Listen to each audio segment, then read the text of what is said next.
दोस्तों, जैसा कि पिछले लेसन में हम लोगों ने बात की एलिमेंट्स ऑफ डिज़ाइन के हवाले से, और हमने फर्स्ट एलिमेंट ऑफ डिज़ाइन यानी कि डॉट को भी स्टडी किया। अब हम बात करेंगे सेकंड एलिमेंट ऑफ डिज़ाइन की, जो कि है लाइन। दोस्तों, लाइन को भी डिज़ाइन के अंदर एक बहुत ही इंपॉर्टेंट एलिमेंट की हैसियत से जाना जाता है। तो आइए देखते हैं कि लाइन बेसिकली है क्या। दोस्तों, line is defined as a distance between two points. माना यह जाता है कि जब एक डॉट एक जगह से मूव करता है और किसी दूसरी जगह पे जाके रुकता है, तो बेसिकली एक लाइन क्रिएट होती है। इसी तरह से लाइन को कॉम्बिनेशन ऑफ डॉट्स भी कहा जाता है। दोस्तों, यहाँ पे लाइन के हवाले से जो एक बात जहन में रखनी ज़रूरी है, वो ये है कि लाइन की अपनी एक लेंथ और एक अपनी डायरेक्शन हुआ करती है।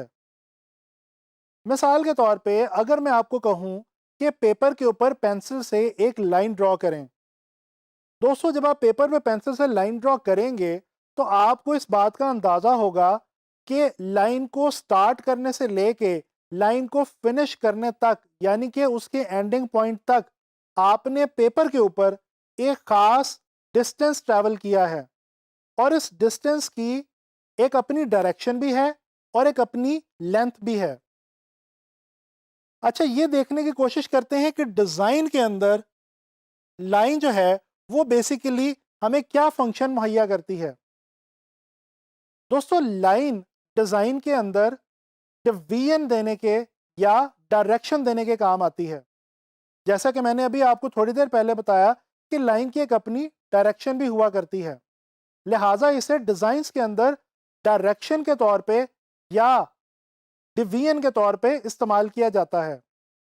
मिसाल के तौर पे न्यूज़पेपर को ही ले लीजिए।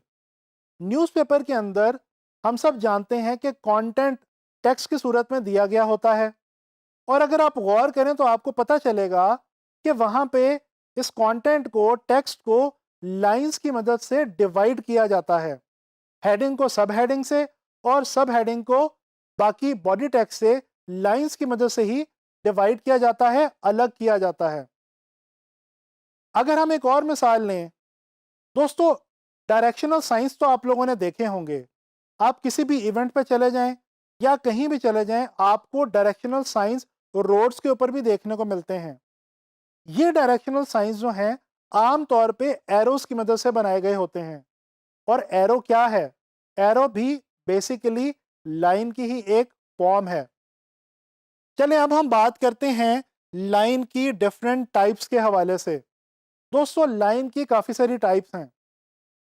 लाइन के हवाले से जो एक बहुत आम तौर पे कन्फ्यूजन पाई जाती है, वो कन्फ्यूजन ये है कि कुछ लोग समझते हैं कि लाइन सिर्फ स्ट्रेट ही हुआ करती है। जी नहीं, ऐसा कतई नहीं है।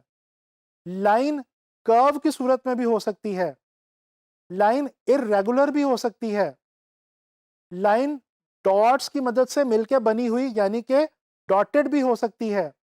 इसी तरह से वेव्स की सूरत में भी लाइन क्रिएट की जा सकती है, और लाइन को जिगजैग की सूरत में भी बनाया जा सकता है। दोस्तों, लाइन टू डायमेंशनल भी होती है, थ्री डायमेंशनल भी होती है, और अनसीन भी हो सकती है। टू डायमेंशनल लाइन को आप चारों तरफ से नहीं देख सकते, जबकि थ्री डायमेंशनल वो लाइन होगी जिसको आप चारों तरफ से देख सकें।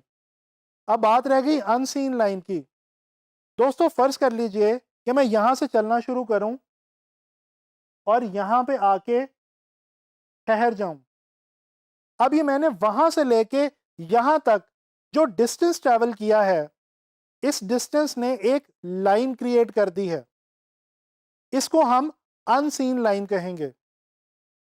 इसी तरह से लाइन जो है वो पैरेलल भी होती है और परपेंडिकुलर भी होती है। पैरेलल लाइंस वो होती हैं जो आपस में किसी भी पॉइंट पे मिले ना, जबकि परपेंडिकुलर लाइंस वो होती हैं जो किसी भी पॉइंट पे एक दूसरे को इंटरसेक्ट करती हैं या एक दूसरे से कंबाइन हो जाती हैं। दोस्तों, अगर हम डायरेक्शन के पॉइंट ऑफ व्यू से लाइन को डिवाइड करें या इसकी कैटेगरीज बनाएं, तो लाइन वर्टिकल भी होती है, हॉरिजॉन्टल भी होती है, और डायगोनल भी होती है। वर्टिकल लाइंस की एक बहुत उम्दा मिसाल स्काई स्क्रैपर बिल्डिंग्स हैं। आपने बड़े बड़े स्काई स्क्रैपर्स देख रखे होंगे। ये जो स्काई स्क्रैपर्स बिल्डिंग्स होती हैं, ये वर्टिकल लाइन की सूरत में बनी होती हैं। इसके अलावा जो हॉरिजॉन्टल लाइन की एग्जांपल है वो है हॉराइजन लाइन। अगर आप हॉराइजन लाइन की तरफ गौर से देखें तो ये हॉरिजॉन्टल लाइन होती है। दोस्तों, वर्टिकल लाइन 90 के एंगल पर ड्रॉ की जाती है और हॉरिजॉन्टल लाइन 180 डिग्री के एंगल पर ड्रॉ की जाती है। इसके अलावा जो डायगोनल लाइन है वो इन दोनों एंगल्स के अलावा दूसरे एंगल्स के ऊपर ड्रॉ की जाती है, जैसे कि 45 डिग्री या 60 डिग्री के एंगल पे। अच्छा, अब ये हमने जान लिया कि वर्टिकल लाइंस क्या हैं, हॉरिजॉन्टल लाइंस क्या हैं या डायगोनल लाइंस क्या हैं। लेकिन यहाँ पे एक बहुत ही इंपॉर्टेंट बात ये भी है कि ये जो वर्टिकल, हॉरिजॉन्टल और डायगोनल लाइंस हैं, इनका डिज़ाइन में या ग्राफिक डिज़ाइन में बहुत इंपॉर्टेंट रोल है।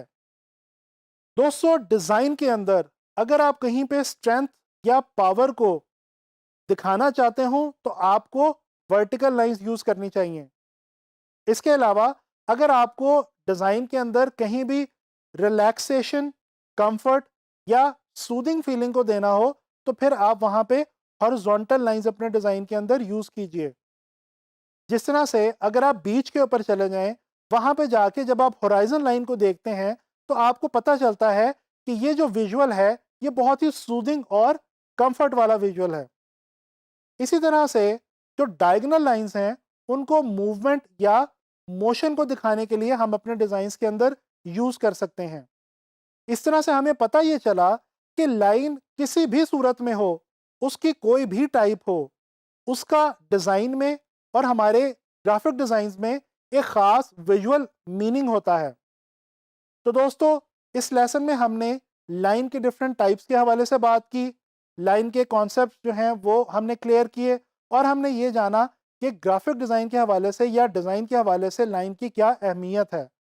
नेक्स्ट लेसन के अंदर हम अपने थर्ड एलिमेंट ऑफ डिज़ाइन यानी कि शेप के हवाले से बात करेंगे।